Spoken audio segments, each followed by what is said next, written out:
Student, I am Sangeeta Mishra. Welcome to Aradhya institute. Aradhya institute में एक बार फिर से आप सभी का स्वागत है। तो चलिए, आई होप आप लोग बहुत अच्छे होंगे, ठीक है, और पढ़ाई भी अपनी अच्छे से कर रहे होंगे, अपनी तैयारी भी अच्छे से कर रहे होंगे। तो चलिए ठीक है, हम लोग आज की क्लास को अपने डिस्कस करते हैं। और प्लीज़ आप लोग से रिक्वेस्ट है कि आप लोग ज़्यादा से ज़्यादा सब्सक्राइब करिए, ठीक है। चलिए, तो हम लोग आज का फर्स्ट क्वेश्चन डिस्कस करते हैं, ठीक है। चलिए देखिए, आज का फर्स्ट क्वेश्चन देखिए, किस रोग को मृत्यु का कप्तान कहते हैं? बताइए आप लोग। तो किस रोग को मृत्यु का, आप लोग जान ही रहे हैं, जैसा कि मैंने कल आप लोगों को बताया ही था कि हम लोग वन लाइनर क्वेश्चन कर रहे हैं। अपने नोट्स से आपको वन लाइनर क्वेश्चन में करा रही हूँ, ठीक है। तो इससे आप लोग को बहुत सी बेनिफिट्स मिलेगी। तो चलिए, हम लोग अपना क्वेश्चन कर रहे हैं, किस रोग को मृत्यु का कप्तान कहते हैं? तो तपेदिक रोग को मृत्यु का कप्तान कहते हैं। तपेदिक को और क्या कहते हैं? टीवी कहते हैं, ठीक है, टीवी। ओके, चलिए तो नेक्स्ट क्वेश्चन देखिए, वायु में विद्यमान गैसों में सर्वाधिक सक्रिय गैस कौन सी है? सर्वाधिक सक्रिय, ठीक है, निष्क्रिय नहीं पूछा जा रहा है। सर्वाधिक सक्रिय गैस मतलब जो एक्टिव रहती हैं। सर्वाधिक सक्रिय गैस हमारी कौन सी है? तो आंसर लिखा ही है, ऑक्सीजन। ऑक्सीजन हमारी सर्वाधिक सक्रिय गैस है। और अगर पूछा जाए सर्वाधिक निष्क्रिय गैस कौन सी है, तो आप लोग क्या बताएंगे? तो सर्वाधिक निष्क्रिय गैस कौन सी है? नाइट्रोजन, ठीक है, समझ गए। ऑक्सीजन कितने परसेंट तक होता है आप लोग ये बताइए? 21% तक, ठीक है, ओके। और नाइट्रोजन कितने परसेंट तक होता है? नाइट्रोजन हमारा 78% तक होता है, ठीक है। चलिए नेक्स्ट क्वेश्चन देखिए, वायु द्वारा फैलने वाले रोग हैं। तो वायु द्वारा फैलने वाले रोग कौन कौन से होते हैं? वायु द्वारा फैलने वाले रोग तो कई होते हैं। तो उसमें है तपेदिक, ठीक है, तपेदिक हो गया, चेचक हो गया, कर्णफेर हो गया, एक कर्णफेर है, ठीक है, कर्णफेर हो गया। तो ये सब हमारा क्या है? वायु द्वारा फैलने वाले रोग होते हैं। नेक्स्ट देखिए, चेचक रोग के रोगाणु का नाम बताइए। तो चेचक रोग के रोगाणु का नाम क्या है? वेरियोला वायरस, ठीक है। चेचक रोग के रोगाणु का नाम क्या है?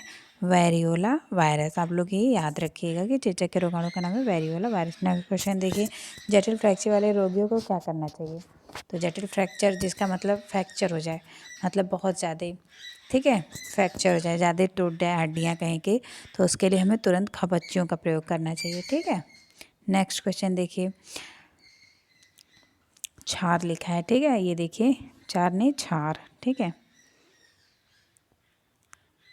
छार, ये देखिए छार ना, छार से जलने पर क्या लगाना चाहिए? तो हमें अगर हम छार से जल गए हैं, ठीक है, तो छार से अगर हम जल गए हैं तो हमें क्या लगाना चाहिए? नींबू का रस लगाना चाहिए, जिससे हमें बहुत ज़्यादा रिलीफ मिलेगा। नेक्स्ट क्वेश्चन देखिए, किस रक्त नलिका के कट जाने पर लगातार रक्त बहता है? अगर हमारी सिराएं अगर कट जाएंगी तो हमें लगातार रक्त बहता रहेगा, रक्त स्राव होता रहता है, ठीक है। देखिए नेक्स्ट क्वेश्चन देखिए, ये तो समझ आएगा सिरा, ठीक है, ये ऐसे, ओके। चलिए नेक्स्ट क्वेश्चन देखिए, देखिए, सांप काटे जगह पर क्या लगाना चाहिए? अगर आपको कहीं सांप काट लिया है, ठीक है, तो हमें क्या लगाना चाहिए? पोटेशियम परमैंगनेट लगाना चाहिए, ठीक है। पोटेशियम परमैंगनेट लगाने से हमको आराम मिलेगा। अम्ल और क्षार मुख्य रूप से उत्पन्न करते हैं, क्या करते हैं? अम्ल और क्षार मुख्य रूप से हम जलन उत्पन्न करते हैं। इजी क्वेश्चन, ठीक है। अम्ल क्षार क्या उत्पन्न करते हैं? जलन उत्पन्न करते हैं। ये देखिए हंसली है, ठीक है, हंसली, हंसली, ओके।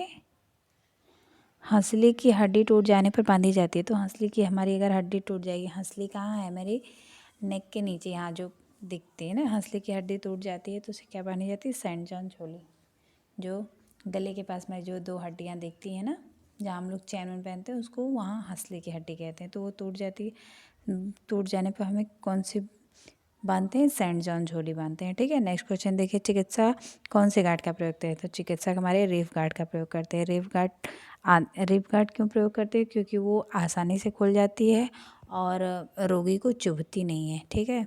और कोई गांठ हम लोग बांधते हैं तो चुभता है, गड़ता है, दर्द होता है ना, तो रीफ गार्ड ऐसी होती है कि जो रोगी को चुभती नहीं है और आसानी से वो खुल जाती है। नेक्स्ट क्वेश्चन देखिए, बाह्य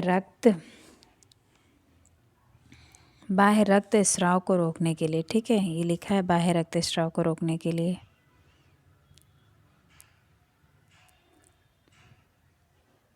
बाह्य है ना, रक्त स्राव। चलिए, बाह्य रक्तस्राव को रोकने के लिए क्या करना चाहिए?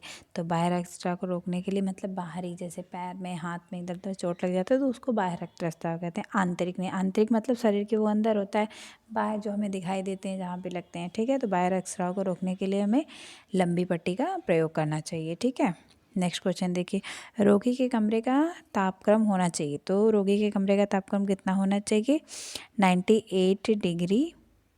98 डिग्री फ़ारेनहाइट, ऐसे भी लिखा जा सकता है, ठीक है, 98 डिग्री फ़ारेनहाइट। नेक्स्ट क्वेश्चन देखिए, कंबलों का बिस्तर किस रोगी के लिए होता है?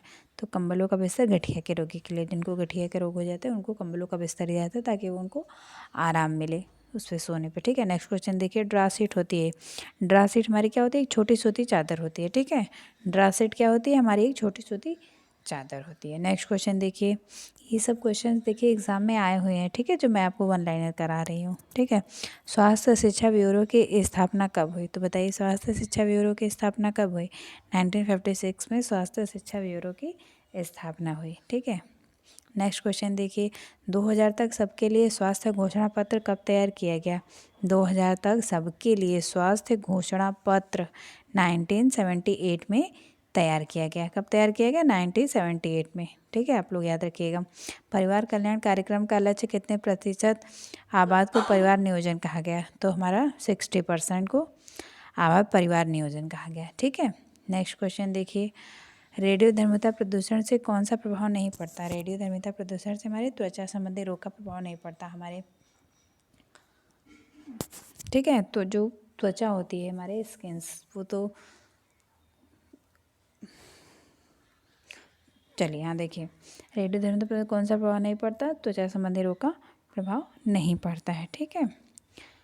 वो रेडियोधर्मिता प्रदूषण से क्या होता है? हमारी तंत्रिका तंत्र प्रभावित होती हैं, ठीक है। चलिए, तो नेक्स्ट क्वेश्चन देखिए आप लोग, मूर्छा, ठीक है, ये लिखा है मूर्छा, एक मिनट, मूर्छा ना, मूर्छा दूर करने के लिए व्यक्ति को सुंघाया जाता है, बताइए।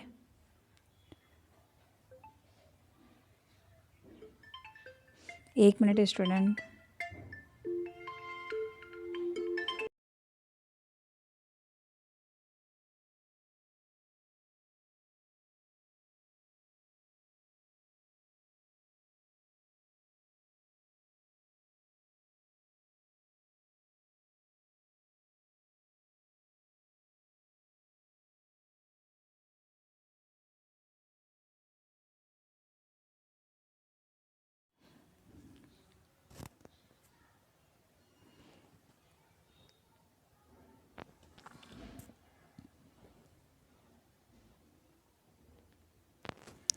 चलिए स्टूडेंट, तो मूर्छा दूर करने के लिए व्यक्ति को सुंघाया जाता है, सुनाया लिखा है, सुंघाया जाता है ना,